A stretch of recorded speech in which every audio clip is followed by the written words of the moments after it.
What is going on, everybody? My name is Ciara Lawler. Welcome back to another week of Hero or Zero. This is the Heroes for Hire podcast. This is the show where we choose one comic book character every single week. We talk their good points and their bad points, and we generally just give you a bit of a rundown of everything to do with that character. I'm joined as always by my best pal, Mr. Shaun Mead. Shaun, how's it going? I'm good, Conor. I really enjoyed the 20 minutes before this where we were just chatting as friends. We were just... Don't tell people that. Oh, sorry. No, I mean, Mike's live all the time, you know? It's all content. It's all content.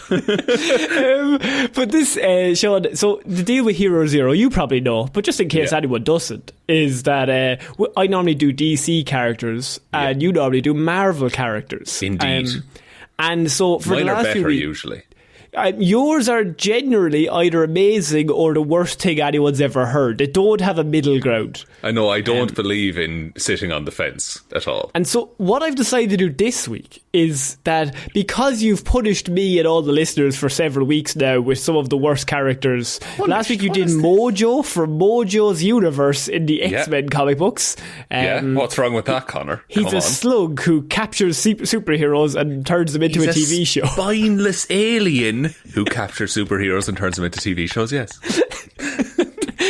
One of the worst things I've ever been a part of, and I regretted it the moment I came off the mic. But Shaun, I decided to get a little bit of payback because I'm always I should do a good one. But this week I decided, no, Shaun doesn't deserve a good one. No, it's the children who are wrong. You told me in our pre-show chat that, I have a good one this week. What the fuck is this? I did the old rug pull. Moving. I did the old rug pull, or if you should say, the quilt pull, Shaun. Because this week, I am doing a DC comic book character who got famous in 1946, and then... He kind of got changed a little in the Crisis on Infinite Earths in the 80s, but I think it's a funny character. He's a villain for Batman, or in the Batman universe. Crazy Quilt, Shaun. Crazy Quilt. Okay, so a golden age Batman villain. You're goddamn right. Oh, Jesus Christ. You don't have a leg to stand on in any argument we ever have. But what I will say, his pre-Crisis creator was Dick Dillon. Great name, by the way. Post-Crisis creator, and he goes to Earth 2 post-Crisis. Okay. Jack Kirby, Shaun. Oh dear. Oh, I'm conflicted. Famed Marvel man Jack Kirby. Big Marvel man Jack Kirby. So his first appearance was in Boy Commandos, number 15. This is in... I think it's in 1946 was the original appearance. Right. And it's a pretty big deal because Crazy Quilt, obviously one of the most powerful villains in all of comic books. You've heard of him, you know about him. No, that's what this show is about, though. You're about to fill me in on everything to do with that character. I was just going to finish. I was like, everyone knows. It's like Batman. It's like, everyone knows. This show becomes like 3 minutes long and it's just, guys, look up Crazy Quilt. It's actually quite a story. Wikipedia for Crazy Quilt. You'll be surprised. Also support us on Patreon as well while you're at it.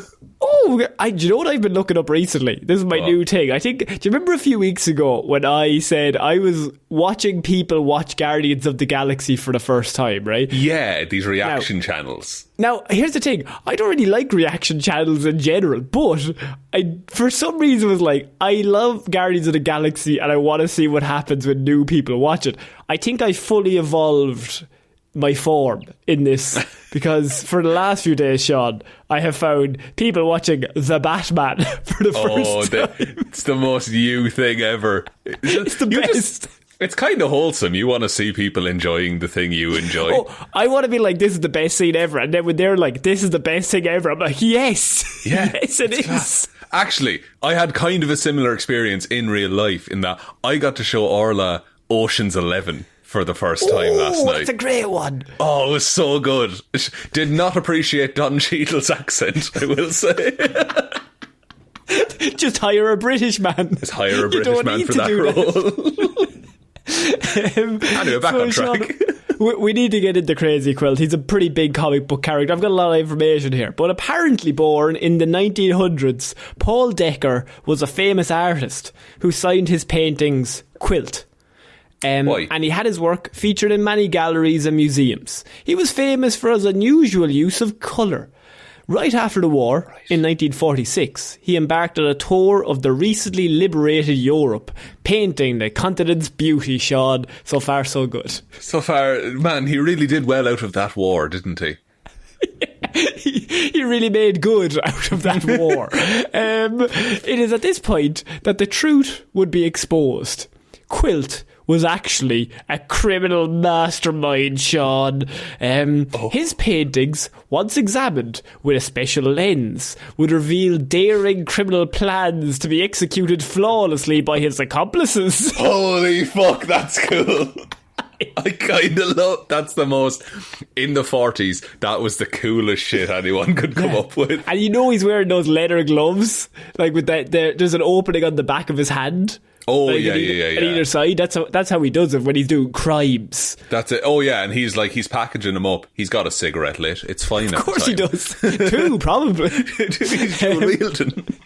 However, his criminal empire crashes to a halt when one of his henchmen double crosses him. So he's been doing this for a few years. He's been getting away with it. One of his henchmen double cross him. A rival hoodlum named Louis then barges into his workshop with a gun in hand. He shoots at Quilt, who managed to shoot back and kill Louis. But although he survived the bullets, whatever happened, a bullet did catch him in the face, and he is now blind. Interesting. So... blind artist, blind, but he can't. His special lens. He can't look through his special lens anymore. Shaun, he was devastated because of all the crime he can't do anymore, and that's a hindrance. Crime, yeah. And he loves crime, and so his point was that he's going to search every surgeon in all of Europe to find one that can help him regain his sight. Makes sense. But he was shot in the eye. Yes. It's not really clear whether he was shot in one eye or the bullet went through something and then the stuff fell into his eyes and he went blind. Like shrapnel, maybe? Shrapnel. He's just blind. Okay, I would say, right, even with today's medical advancements, it's fairly difficult to cure blindness. Yeah, that's a difficult one. In 1946 post-war Europe... people are busy. People are... other things on their mind.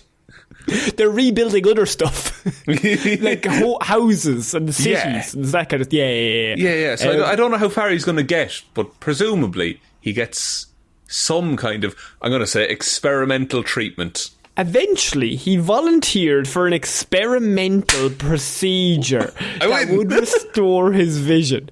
This is achieved with a special helmet that was fused to his optic nerves. A special helmet? Yeah, you're goddamn right. Everyone knows the special helmet operation. They do. Is it in the shape of a big eyeball by any chance, Conor? It's not in the shape of a big eyeball. It's actually much more ridiculous. Think of Magneto's helmet. It's fused to his face. Kind of fused to his head. Right. Be weird if they put the helmet on like the front of his face, like at his nose. It's like, we misaligned it, so you're still blind, but now you have a helmet. It's like shaped perfectly for your head, but we actually put it like vertically instead of on your head. So he basically had this special helmet that was fused to his optic nerves. The procedure worked to a point, Shaun. To a point. It had a tragic side effect. He could see, but the colours that he could now see were blindingly vivid and disorientating. So strong, in fact, that he went mad due to his new condition. He saw too many colours? The colours were so bright, it drove him insane. But he was famed for his use of colour as an artist. That's right, I was listening at the start. It's very good. It's very, very good. Because a like, it's a follow, whatever podcast platform that you're listening to this on, would really help us out. We're getting ratings 5 stars. That's pretty cool. You can give 1 if you want. It's fine. Just give it a rating. It'd be pretty cool. It would be nice to. Also, if you're on Spotify, they ask you what you think of the episode at the end. We usually tell you to answer a different question. What's your favourite colour, I guess? Hey, there we go. You and me, boy. Isn't there a thing that we can't see every colour, though? Like mantis shrimp can see a whole other range of colours. Yeah, let's for simplicity, we'll say that he can now see every colour and it's driven him mad. Jeez, that would be a bit too much. Because I occasionally, Connor, I can't hear when the big light is on sometimes. Do you ever turn down the radio when you're driving? Have to concentrate. I need to focus on this. So, unfortunately, his gunmen, his mobster gunmen who followed him to the surgery, they shoot the surgeon immediately. They're like, you've made him insane. There's no way you can fix this. We're going to shoot the only man that even attempted We're this. not even going to see if you can fix this. You're done, buddy. So he's got nothing, right? He is now an insane criminal obsessed with colour known as Crazy Quilt. Yes. So the quilt thing, like, where's that come from? Quilts have colours. He's got nothing to do with quilts up until this point. You can have a black quilt, a black and white quilt. Could, but he doesn't. He has a colourful quilt. That's fair. Were they just trying to flex how much printing ink they had in post-war comics? His outfit it kind of looks like a very colourful quilt that's wrapped around him. Am I allowed to look it up? You can, yeah, if you want. He looks kind of like Polka Dot Man, but like more. But more? Oh man, this dude looks... Wait, I'm getting patterns for crazy quilts here. There you go. So that's how common it is. There we go. He looks kind of like one of those... Oh man, he just has that vague villain face that they had in old comics. He looks like Norman Osborn a little bit. He also looks like, do you know those colour bars they use to like test emergency broadcast systems and stuff like that? Yeah, basically that, yeah. It's that kind of vibe, yeah. So soon Crazy Quilt struck around Paris. He's already in Paris. During the night, his men would paint jewellery stores and banks with bright colours so their boss could see. Then, in the following wee morning hours, they would savagely attack those places with guns ablaze. So... Not to question the method here. Yeah, I don't know how much the paint is helping in the savage attacking of the jewellery stores. No, I mean, the follow-up could be you just go out without him and shoot all the places up at 3 o'clock in the morning instead of painting all the places really bright. So at 6 o'clock, he can then go out. What's your overhead on paint? Like, what are you losing in paint money? Just overhead on time as well. Like, lads have to do double shifts. Honest, and look, for the time period it was, the lead poisoning involved cannot be understated. One such attack was foiled by the Boy Commandos, who captured most of his crew, but Crazy Quilt escaped after being thrown into the river by a car crash. Undaunted, Crazy Quilt carried on and launched his master plan, stealing the Mona Lisa. Oh, yes. Damn. Speaking of Ocean's 11. He's going to steal a shit painting. He had several of the Louvre building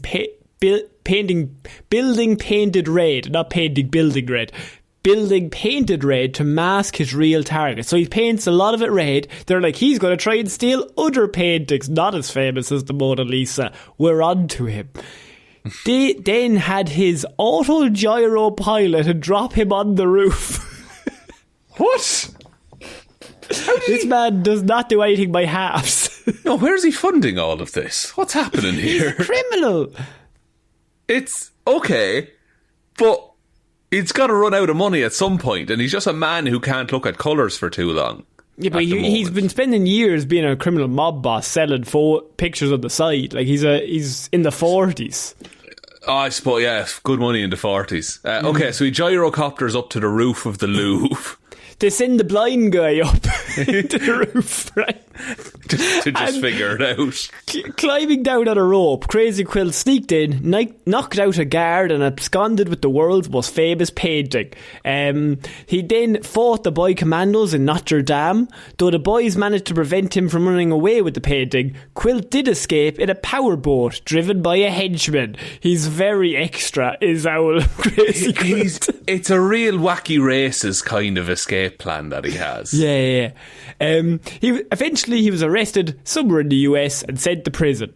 There he worked on painting car license plates, something brightly coloured which he could see, and then during the winter he slowly and discreetly painted an overhead fan in a special colour scheme in the jail shot. And you're thinking, why is he doing that? What's he in for here? In the summer, when the fan was turned on, the hypnotic swirl of colour mesmerised everyone and the dastardly villain got out of the jail. But wouldn't you have to look at the fan for that to happen? Yeah, sure, everyone has to look at a fan at some stage. I don't think I've looked at... Actually, no, to be fair, I was using the fan yesterday. You have to look at it to turn it on, don't you? Everyone always pulls that string and then they always think... There's a split second where you're like, it's not going to turn on. Does your fan have a string? I don't have any fan. Do you not have any fan? No. How are you surviving in Ireland in the summer without a fan? It's Ireland in the summer. What are you talking about? It's muggy, Connor. You need a bit of airflow.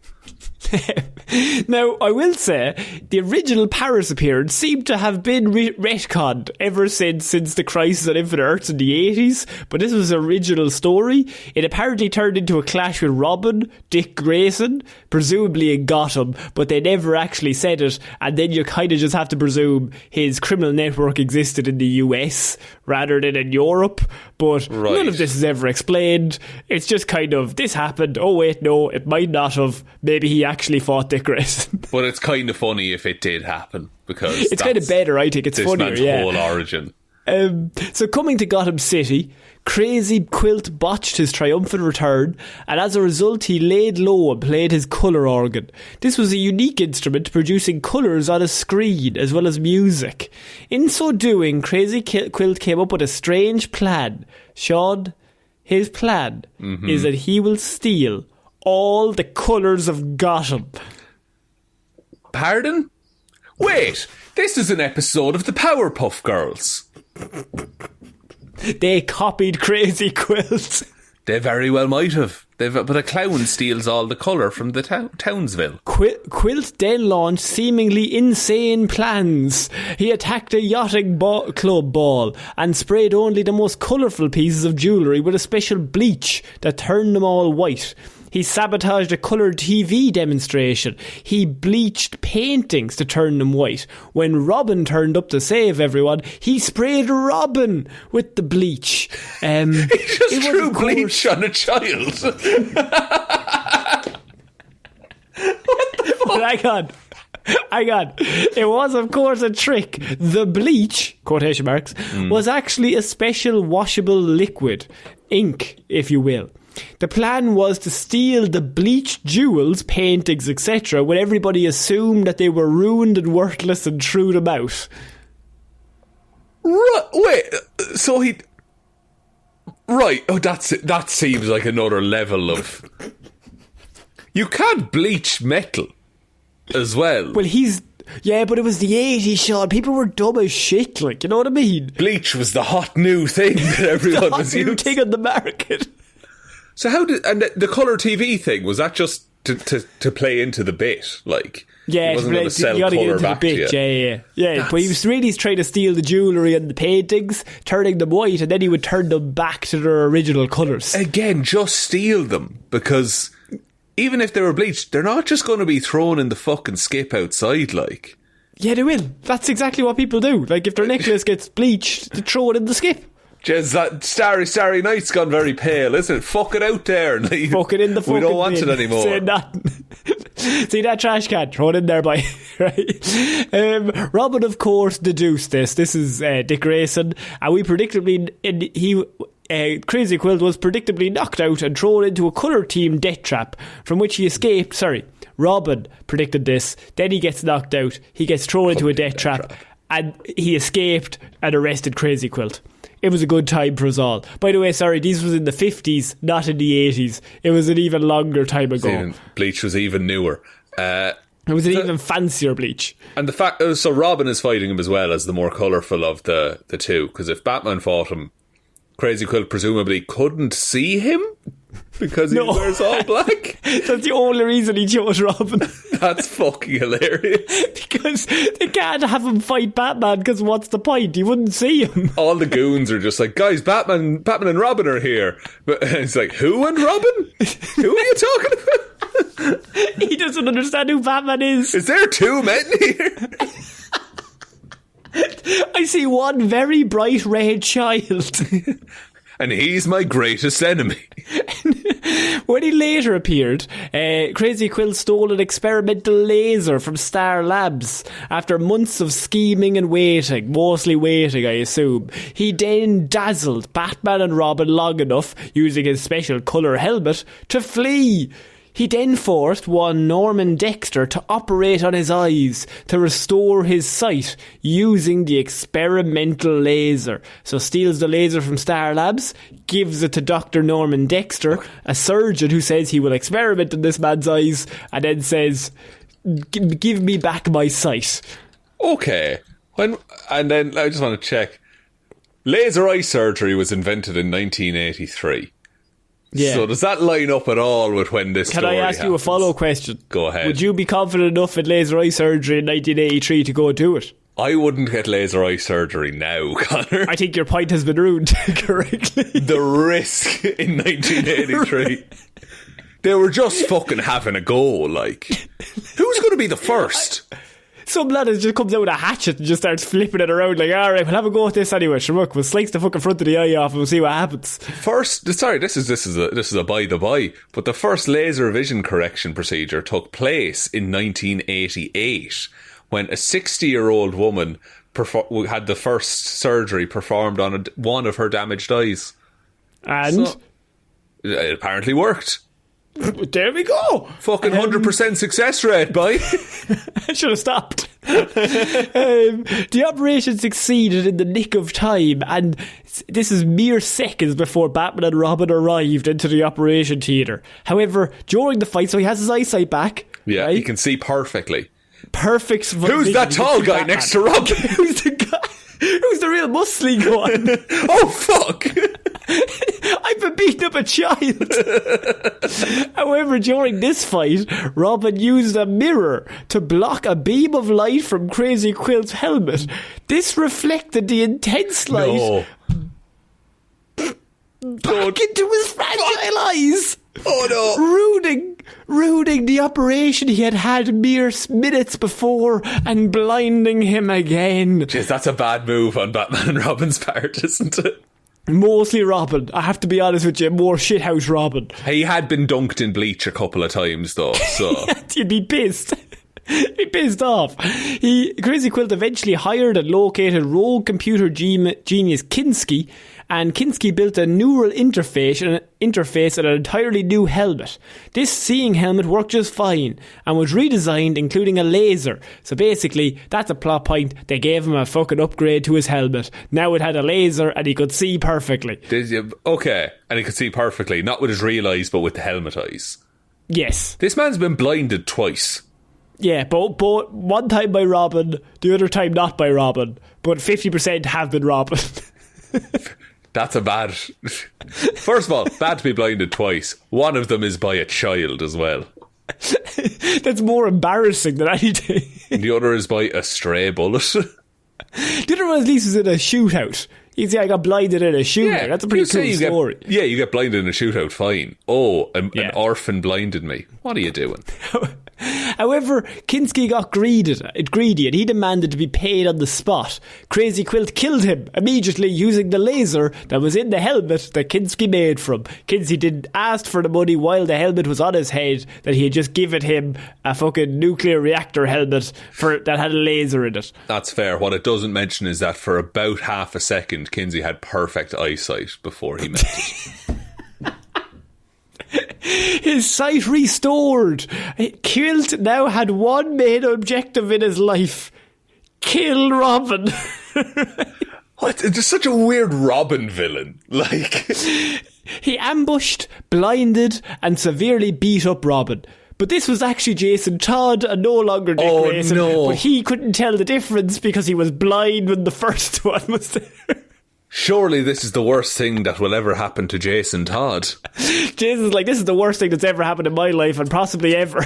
Truly. He goes, well, Batman, at least I survived. Am I right? That's the worst a villain can throw at me, Batman. Isn't that right? Todd survived his ordeal and he regained his sight. But that was the plan, as Crazy Quilt used another new function of his helmet to implant Robin with a suggestion. The new boy wonder was to take out the Batman and come back alone to an ambush. So he's going to come back, fight Batman, take him out, then Robin's going to come back and get the shit kicked out of him. That's the plan. Right. It's a bold move. Again, it feels like there's more steps needed. Like, how many times has Robin just fought this dude one-on-one? Like, just wait till the next time that happens and and laser him in the face. And laser him to death would be the obvious choice. Yeah. The plan almost did work, but Todd partially overcame the conditions and he left Batman directions. He left directions for Batman. And in my favourite bit, in this little thing that I got off, I had this one paragraph and... For some reason, like, I was just like, doing a load of reading of Crazy Quilt and they were just like talking about all the stories he was involved in, and I was reading some of them, but like one of the descriptions was he left directions for Batman and then in brackets Bruce Wayne. I mean, spoilers, but yeah, I'm glad that's cleared up. I was like, hang on a minute. Wait a minute. You went down and you're like reading, like, no, it can't be true. It can't be true. But billionaire playboy Bruce Wayne. That guy, no, it couldn't be.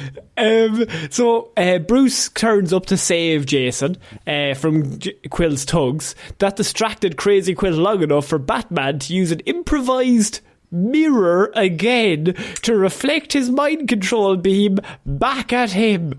It's a beam that can be reflected, the mind control.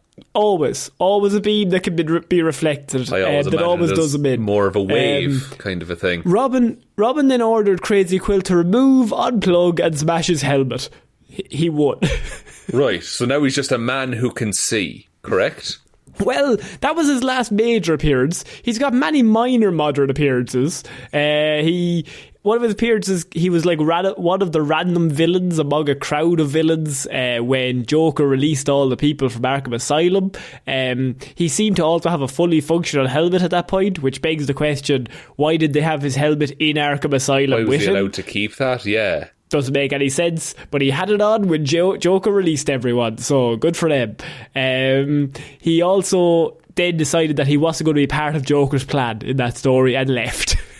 Just peaced out. He was like, no, I've had my fill of fighting children. The other people that left were Mr. Freeze and Two-Face and Crazy Quilt. The big three in DC villains. I like Joker's idea of like, no, Two-Face, don't go, Mr. Freeze, no. Crazy Quilt, you can probably you can take an early one, don't worry. You can take it off, you can take the night off, it's fine. He was also one of the people that was unleashed against Batman when an insane Dr. Arkham released everyone. Batman beat them all up, that's fine. It's classic, it's a standard move for people with mental illnesses. Yeah. He was also part of a large group of villains who were duped by the Justice League once when they pretended the Martian Manhunter turned into a villain called Brainwave, which basically decided that he was assembling a new secret society of supervillains. So the plan is, Martian Manhunter turns into this villain Brainwave and is like, villains, come here. We're going to join together in a new secret society of supervillains and destroy the Justice League. And a load of idiots showed up and they all got in one room, and then Brainwave just turned back into Martian Manhunter, and then Superman turned up and went, well, we can arrest all of you now. Why do they not do that kind of shit more often? Because it would work 99% of the time. Crazy Quilt got done in by that point, but to be fair, I don't know if Batman was looking for Crazy Quilt. He just happened to be, he was probably minding his own business. and just got swept up in all the fervour. His personality, Shaun, Crazy Quilt was originally a daring thief with an odd gimmick, but he's also a casual killer most of the time. He just kills people, doesn't give a fuck. He enjoys killing witnesses and potential liabilities. Beyond his bloodthirstiness, Crazy Quilt is also defined by his burning desire to regain his sight through some weird means or another. Like, that's a noble thing. That's understandable that he wants that. Like, Doctor Strange went and fixed his hands. Like, and we don't call him a bad guy. He's got two burning desires. One, to fix his eyesight. Grand. Two, to kill Robin, his arch nemesis. An odd... Like when he rocks up to the fucking villain HQ and Joker is like, Batman is my greatest enemy. And he's like, I know exactly what you mean, Joker. Because guess what? I have a greatest enemy. And I like the idea of Robin's like, I don't even know who you are. We're 4 Robins deep at this point, dude. I'm really sorry. I'm Tim Drake. I've never met you. Who are you? I could probably fix your eyes if you give me some time. Yeah. While Crazy Quilt hates Robin, this is one of my favourite bits about him, he's also to some degree afraid of him because the boy has blinded him in the past. Yeah. I mean, once blinded, twice shy. That old saying. And one of his favourite quotes that I got here, I've got 2 of my favourite quotes that he has, and he said, just because I only see colour, the law may think I'm true. The fools will learn differently, however. Everything I do will be in colour of many shades. Pretty good. That's pretty good, right? It's not great. It's kind of... It's a bit Sauron the multicoloured. Anyone? Yeah. And this next quote is when he captures Robin and Robin is there with him. Yeah. And he says, welcome to round 2 of my interrupted vengeance. I have the best seat in the house up here, better than ringside. For your death, Robin, will be the best sight my helmet's new eyes have seen. Pound him. You had me up until the pound him bit. Also, does he know that Robin was a circus performer, or is all that ringside stuff just like... I think that Robin he's talking to is Jason Todd, by the way, so... He was also... Jason... He's just kind of caught in the crossfire.